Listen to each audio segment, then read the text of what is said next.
Hello and welcome back. In this video, we are going to look at the types of controller. Basically, what is a controller? A controller is an electrical circuit, and this circuit is found mostly in control system. So in a control system, we represent using a block diagram. And this block diagram we can rewrite as RT, which is the input signal, to a comparator, to a controller, and to a plant. And we have CT, which represent the output, and we have a feedback. And the feedback is fed to a comparator.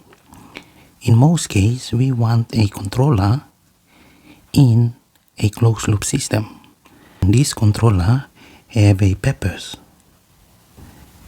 And this purpose is to generate a control signal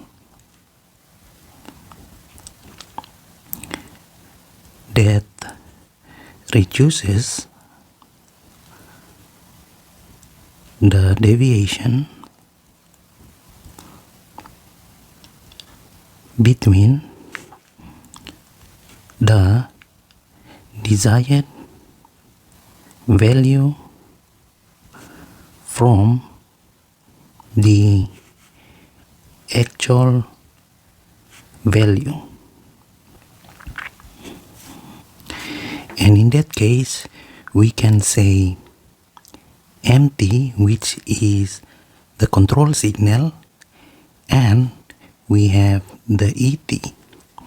Since this is a controller, the purpose is to reduce the error between the desired value, which is the RT, and from the actual value, which is the CT. And in most cases, we want the RT must be equivalent to the CT. In this case, we can see that the system is stable. And this signal MT, which is now responsible for controlling the plant.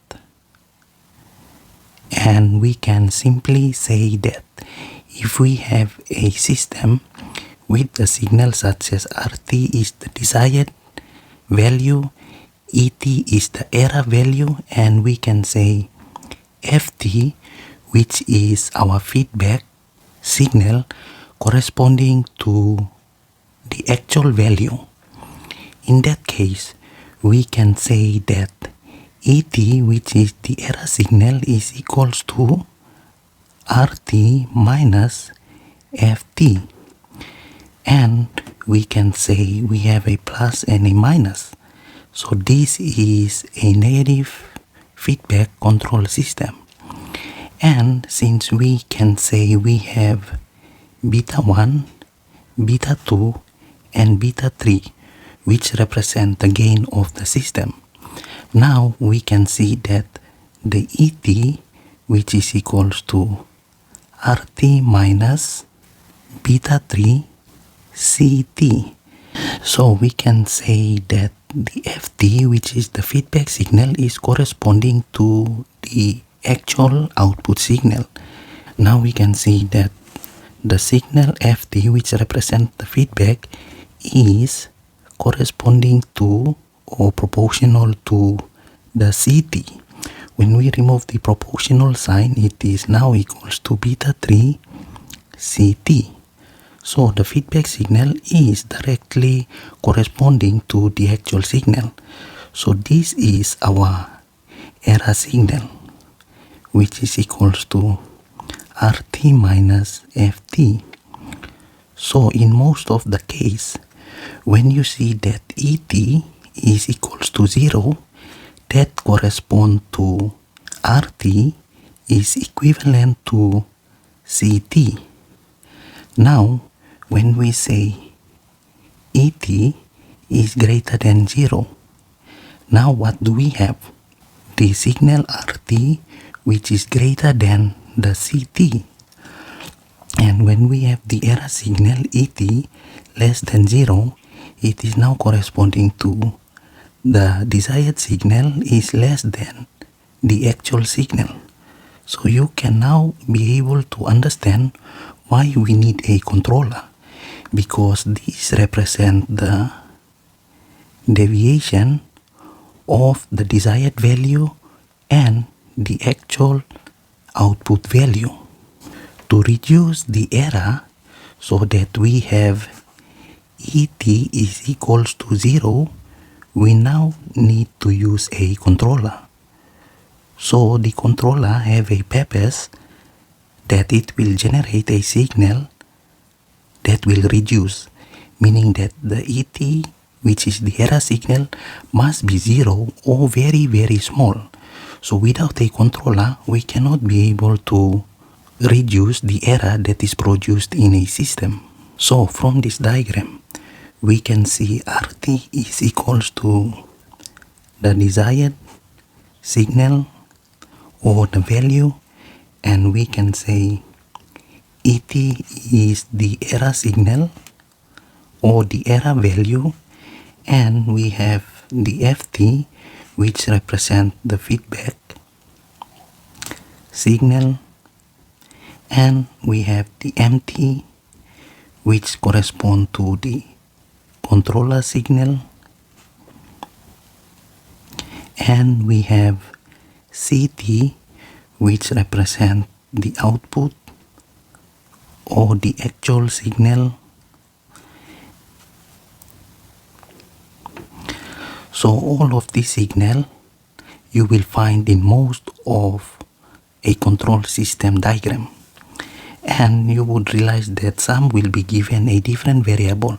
They will be given, for example, X of t and maybe Y of t, but the important thing is that they all represent a signal in a control system diagram.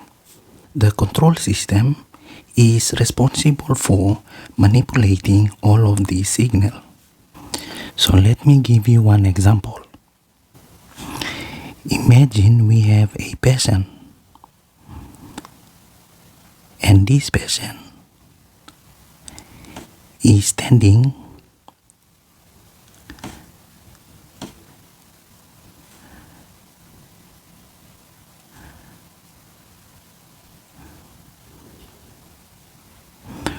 and it is taking a measurement.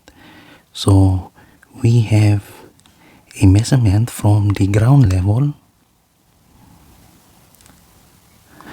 and we have a ruler which measures the height of a person. We have 3 doctors, and those 3 doctors are taking the measurement of the height of this particular person, and the actual height is 173 centimeter. This is the actual height. So different doctors, Doctor 1, Doctor 2, and Doctor 3. If the first doctor measure the height and it is 170 centimeter, and Doctor 2 take a measurement of 172 centimeter, and Doctor 3 is 175 centimeter. So we can see that there is deviation between the 3 different measurements. And we can see that the error, if we are to calculate the error, we can say error 1 from Doctor 1, we can have the actual value which is 173 minus 170 centimeter. So we have a positive 3 centimeter difference. And for the second doctor, the real height is 173 minus 172. So we have plus 1 centimeter. And then the error by Dr. 3, we have 173 minus 175. So we have minus 2 centimeter deviation from the true value. So we can see that the error is calculated using the actual value minus the measured value. So this becomes important in many systems because of the deviation between the actual value and the measured value will produce the error. And this error is not good.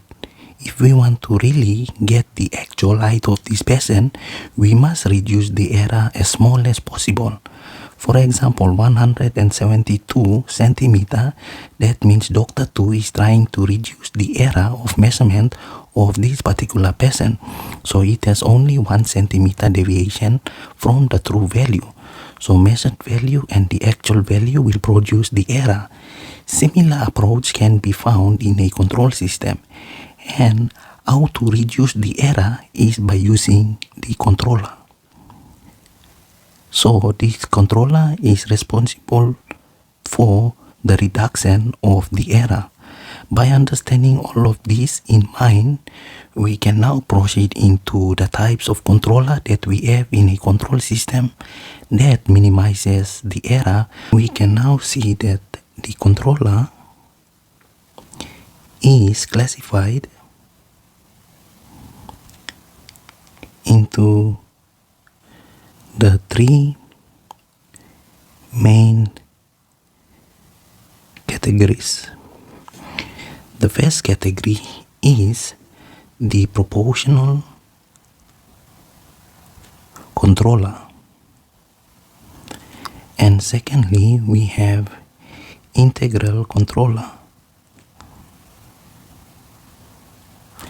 And thirdly, we have a derivative controller.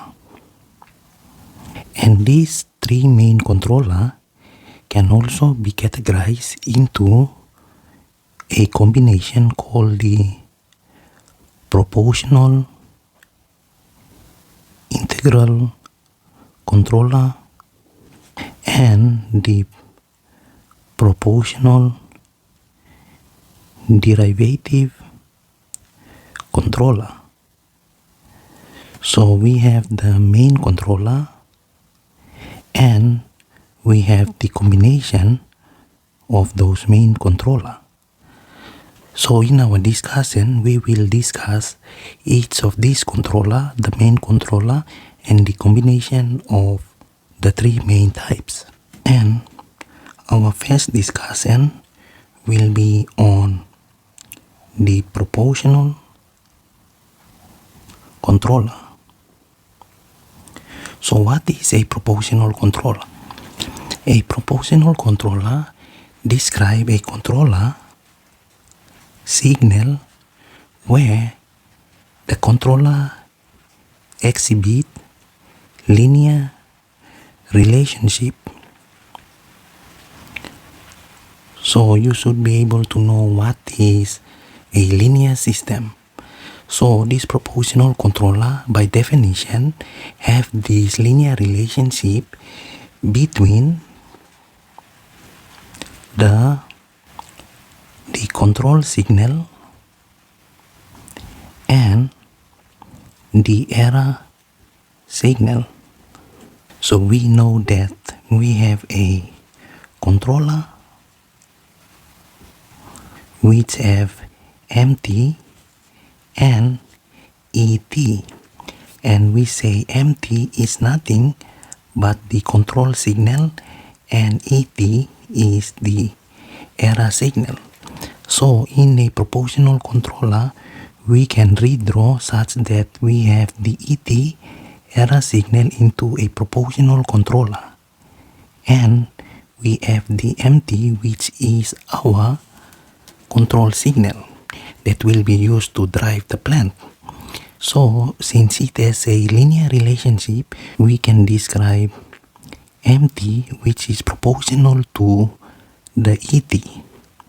That means by removing the proportional sign, we now have MT is equals to beta proportional ET.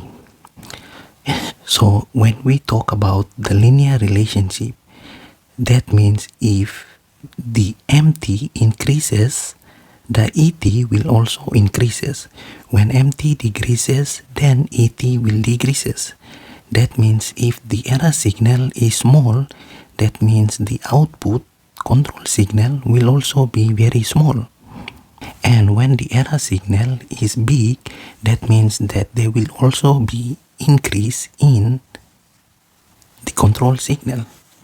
And in some case where we have beta P, which represent the gain of the signal, in most cases they normally wrote Kp. So Kp represent the gain of the controller. So in this discussion, we will mostly use K, which represent the gain of the system. So mathematically, we can discuss the control signal MT, which is equivalent to Kp ET. So this is now our equation for a proportional controller. So it is defined that it exhibits linear relationship between the error signal and the control signal. And we can say where Kp, which represent the proportional gain constant. And this gain constant can be calculated from the second parameters and the component in this particular controller. And this determines the relationship between the control signal and the error signal. So a gain is a constant value where it doesn't have any units, while the MT and the ET, they are signal, so they represent unit, such as a voltage or a current or any form of signal representation. And this Kp can be represented as MT over ET, where it is a gain comparing the ratio of the output divided by the input. Now we will look at the second type of controller known as the integral controller. So what is this integral controller? Integral controller can be defined as a type of controller action whereby the rate of change of the output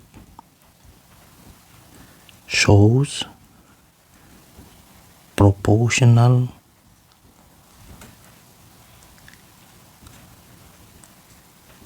with the error signal.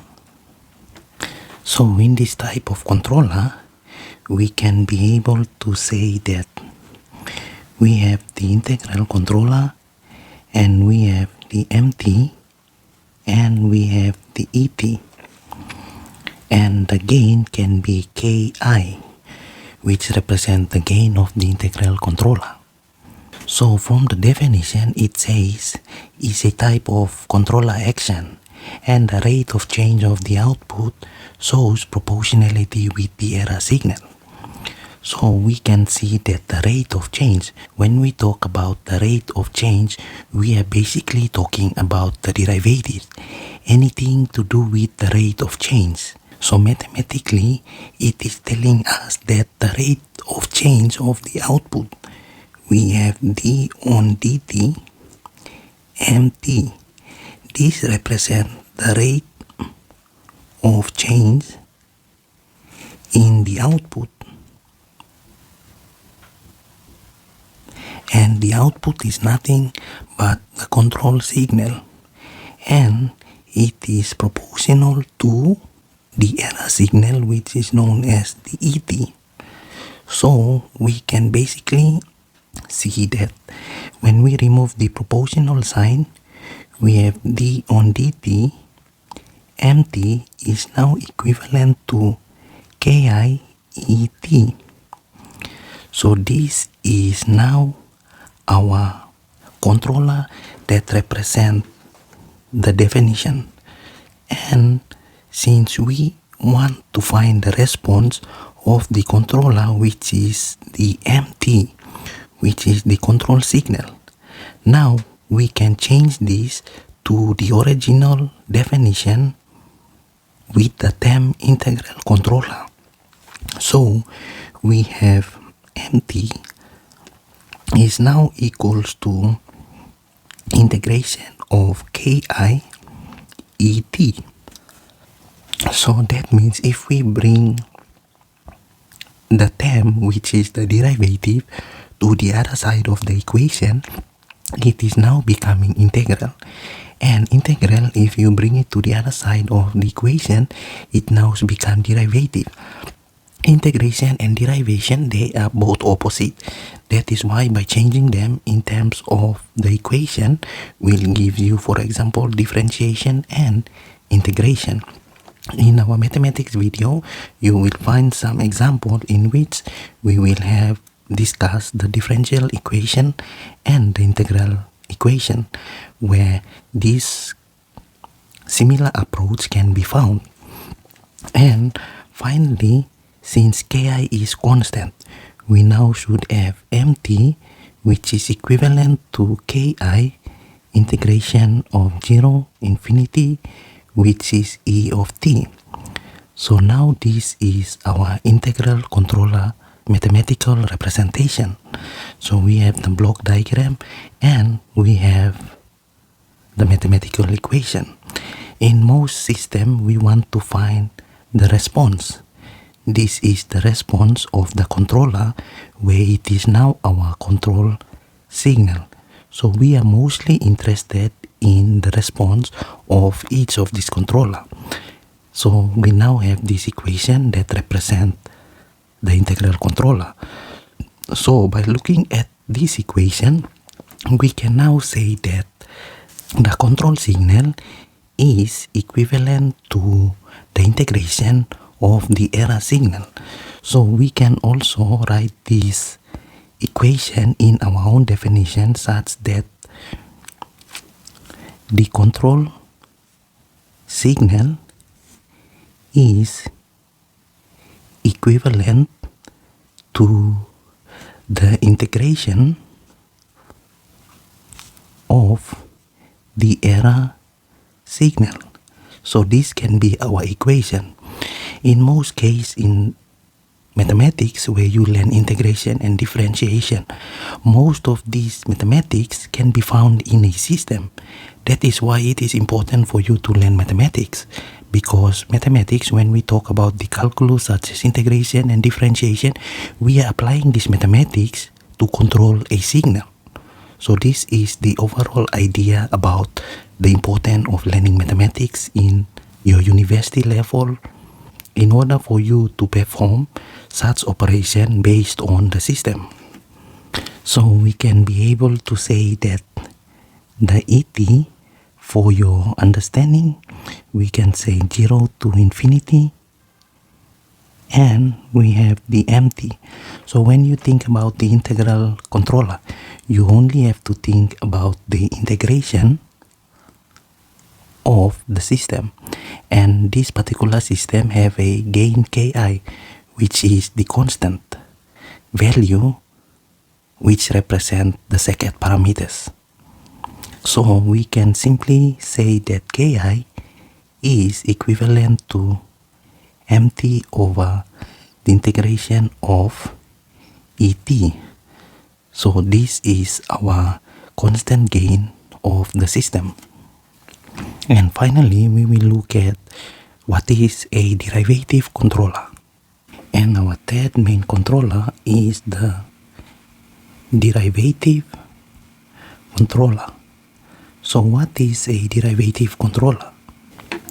So we can say that in the derivative controller, The output depends on the rate with which the error signal varies. So it is the opposite of the integral controller. Previously we said that the integral controller, we are looking at the rate of change of the control signal, and in the derivative controller we are now looking at the rate of change with the error signal. And we now have d on dt et to a controller which is now have kd, which represent the constant gain of the controller, and we have the empty. So we can say that empty is now proportion to the rate of change of the error signal. So when we remove the proportional sign, we now add the constant. So empty is now equals to kd d on dt et. So this is now our equation for the derivative controller, and it can be seen as the error signal is the integral of the output signal or the control signal.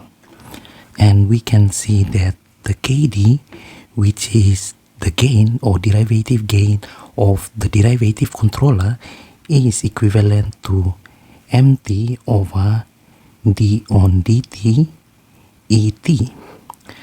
So I believe in our discussion you can be able to differentiate between the integral controller and the derivative controller. So we can be able to define in our own terms such that the control signal is equivalent to the derivatives of the error signal. So with this definition you can simply know that this particular controller normally perform the derivation of the error signal, and for the integral controller we know that this particular controller will perform integration of the error signal. So our block diagram, we can say that et is now equals to the d on dt, and we have the mt. So we have kd, which is the gain which represent the component and the parameter which make up this derivative controller. In our next video we are going to discuss the combination of those three main controller, such as the proportional integral controller and the proportional derivative controller. So we have our video which is shown as a playlist if you want to learn more about the control system. Thank you for watching our video. Kindly subscribe to our channel and share this video with your friends so they can also be able to learn.